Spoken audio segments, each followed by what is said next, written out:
What's up, sports fans? This week on the Rock Report, we talk about sports, then maybe some more sports, and then some more sports. So let's buckle up for a great ride today. Today, my guest is Jordan Miller. Let's get started with our first topic. Jordan. All right, men's basketball. Following a loss to Brownsburg by 1 point last week, Westfield destroyed Hamilton Heights by 34, 70-36. Our record is now 8-8. Our next game is home against Avon, who is 12-5. We are wearing red and gold to support research against AIDS and HIV, so come out and support us this Thursday. In women's basketball, we defeated Kokomo in the breast cancer awareness game 66-33. They played Noblesville in the sectionals Tuesday and came away victorious, winning 48-34. They now improved their record to 14-8. Jan Anderson had an amazing 19 points and also brought down 16 rebounds. That's called a double-double, folks. Yes, sir. Also doing well on the boards was Natalie Slagle with 11. Amy Shedd had 7 points, along with great performances by Gabrielle Lipinski and Kayla Brown. Our Lady Rocks take on Zionsville this Friday, which is 5-16, so shapes up to be another good game for the Rocks. All right, Jordan, well, now on to Student Impact. The way Student Impact works through the playoff system is the games are pretty close together day-wise, so by the time we air this, the semis will have already happened. So we're going to cover the first round and second round of the playoffs. So Levi Emmert's team, first round, played Zach Schaefer's team. They dominated by 22 points, and they advanced the second round against the Highlighter team. So Zach's team started out strong. Great performances by John Michelle Mbarakuna, former Shamrock, and Bryce Burnworth. Turnovers were a big key for Levi's team winning. What was the key? You were up by 7 at half. And what was the second half attitude? Well, we just went out there. We were trying to, score more points than the other team. Okay. And coming into this game, what did you know you had to do right to beat the team? We started out by preparing by drinking a lot of water. We need to be hydrated. But we went out there, we played our hardest, and we got Bryce Gibson on our team, so of course we're gonna win. All right. Well, you had 12 points, so you obviously had a great game. You play the Highlighter team, which is one of the top teams in the league. They have Mike McBride, Jake Selligan, players like that. What are you going to try to do to prepare for that game next week? Upcoming. Well, we lost them week 1, so we're going to go out there and show them what's up. Show no mercy, and drink a lot of water. Drink a lot of water. Water is the key to victory. Levi's team then went on to play the Highlighter team, as I said. That's Jake Selligan's team and Mike McBride's team. Mike's team scored 15 points before the other team even had a basket. Wow. I was quite surprised. It was that big of a blowout that early. But Ethan Albright's team and Levi's team rallied very fast, and they made it a close game in the end. Final score was 54-43. So for the third round of the Student Impact playoffs, the Highlighter team will play the Bumblebees, led by Aaron Plawecki, Kyle Long, and Tyler Nicole, and Austin Dart, of course.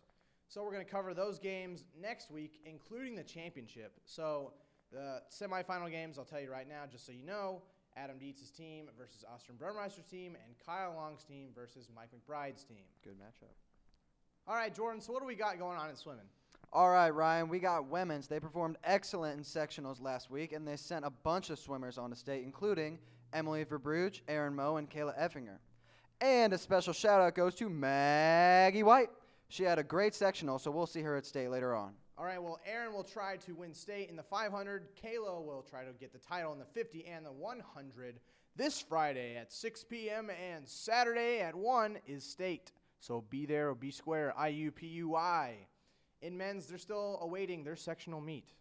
What do we got in wrestling, Jordan? All right, Ryan. This weekend was the regional meet at North Montgomery, and 7 people will advance to semi-state next week at Newcastle.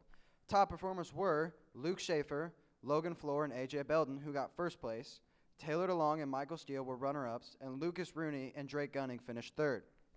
So now we're going to do Indiana Now. For all millions of you that watched the Super Bowl, the Giants defeated the New England Patriots 21-17 after Ahmad Bradshaw fell into the end zone, getting the game-winning touchdown for the Giants. The game was close, though, throughout the whole game. The Giants having a go-ahead really early with Tom Brady making a crucial mistake, causing a safety and giving the Giants a free 2 points. One of the biggest plays of the game where Mario Manningham made an insane over-the-head catch, set up Eli for a last-minute drive. Sent the Patriots home without the Lombardi Trophy. What are your thoughts on how the game played out, Jordan? Well, obviously it's a little disappointing. Patriots not winning the Super Bowl. Me and you, of course, being a Patriots fan. But it was a good game all the way through. Got to give it to the Giants. They won the game. They came out strong in the end.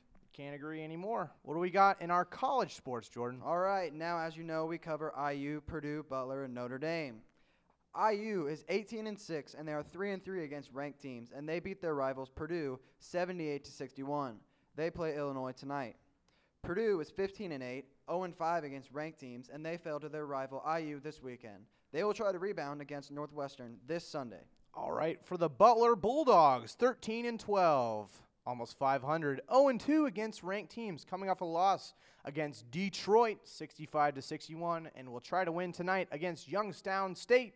Go Penguins. And for the Notre Dame Fighting Irish, 15-8, 5-4 against ranked teams this year, coming off a huge win over 15th-ranked Marquette, 76-59. They will play DePaul on Saturday.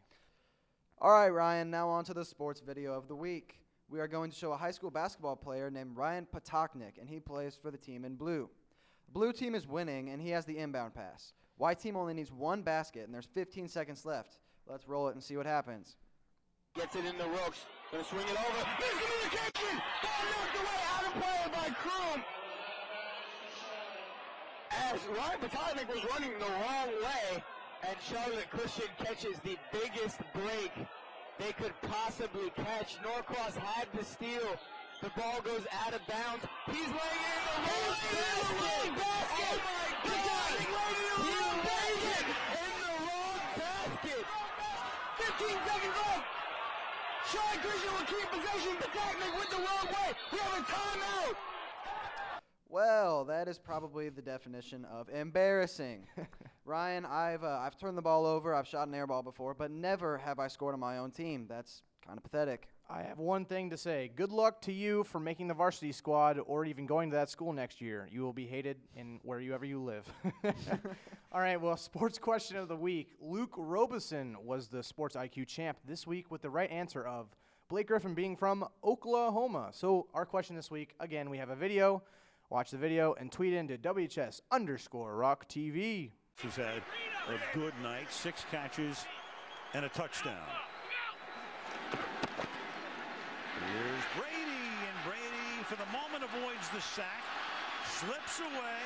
He's going to launch it deep, and it's going to be intercepted by Chase Blackburn. The linebacker is all the way down the field. That play is over at the. For Jordan Miller, I am Ryan Monson. Thank you for watching and have a great day.